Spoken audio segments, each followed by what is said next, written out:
दाम्पत्य जीवन की बातें। अपने दाम्पत्य जीवन और घर परिवार की बातें हमेशा गोपनीय रखना चाहिए। यदि आप किसी मित्र, परिचित या रिश्तेदार को यह बातें बताते हैं तो इससे घर के सदस्यों में आपसी मनमुटाव और अविश्वास की भावना बढ़ती है और परिवार का विखंडन होता है।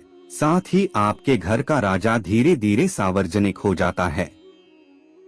घर की बातें बताने से दूसरों की सहानुभूति हासिल करने के लिए आप कुछ समय के लिए जरूर राहत महसूस कर सकते हैं, लेकिन इससे आपकी कमजोरी ही प्रदर्शित होती है। अपमान, धोखाधड़ी। यदि सार्वजनिक रूप से या व्यक्तिगत रूप से आपका किसी ने अपमान किया है तो उसका जमकर प्रतिकार करें। यह भी याद रखें, यदि आप अपने अपमान को प्रचारित करेंगे तो फिर कई लोग आपका अपमान करने लगेंगे, क्योंकि लोगों को आपके साथ कभी सहानुभूति नहीं रहती है। जो लोग किसी की सहानुभूति अर्जित करना चाहते हैं वही अपने अपमान के बारे में किसी से चर्चा करते हैं। दूसरा यह कि खुद के साथ हुई धोखाधड़ी को भी हर किसी को नहीं बताते रहना चाहिए। जिसके पास इसका समाधान हो उसे ही बताएं, वरना आप हंसी का पात्र बनेंगे और सभी आपको उलाहना भी देंगे। आर्थिक हालात। आप अपने घर के आर्थिक हालात पर किसी से चर्चा न करें। धन को गुप्त रखें। लोग जानना चाहते हैं कि आप कितना कमाते हैं। यदि आप सीधे सीधे नहीं बताएंगे तो ये लोग दूसरे तरीके से पूछताछ करके अनुमान लगा लेंगे।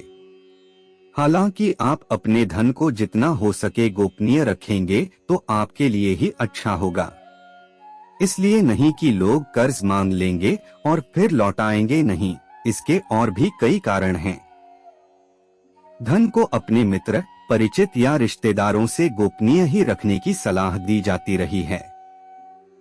गुरुमंत्र, साधना और तप। यदि आपने किसी योग्य गुरु से दीक्षा ली है तो उसके द्वारा दिया गया गुरु मंत्र गोपनीय रखें। हालांकि गुरु मंत्र कई प्रकार के होते हैं, जैसे किसी ने आपको कुछ ज्ञान दिया या कुछ हुनर सिखाया, वह भी गुरु मंत्र है।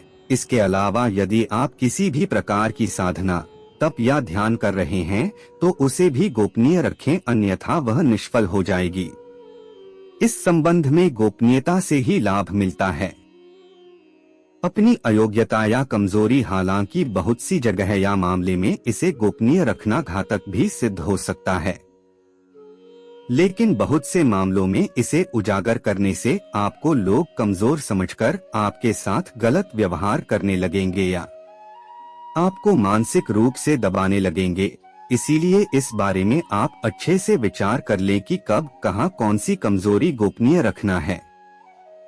कमजोरी और अयोग्यता में फर्क करना भी सीखें। दान पुण्य।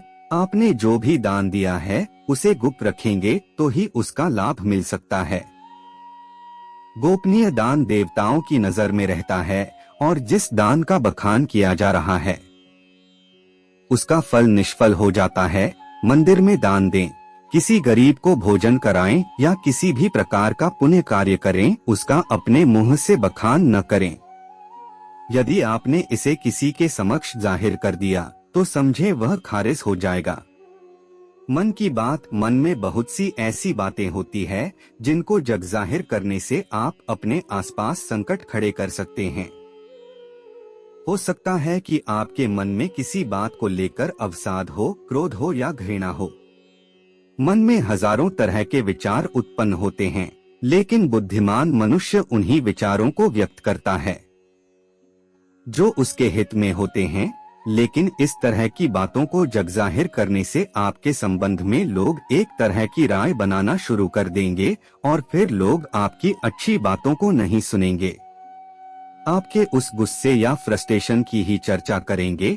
आपके 10 अच्छे कार्य उस एक मन के विकार के सामने कमजोर पड़ जाएंगे।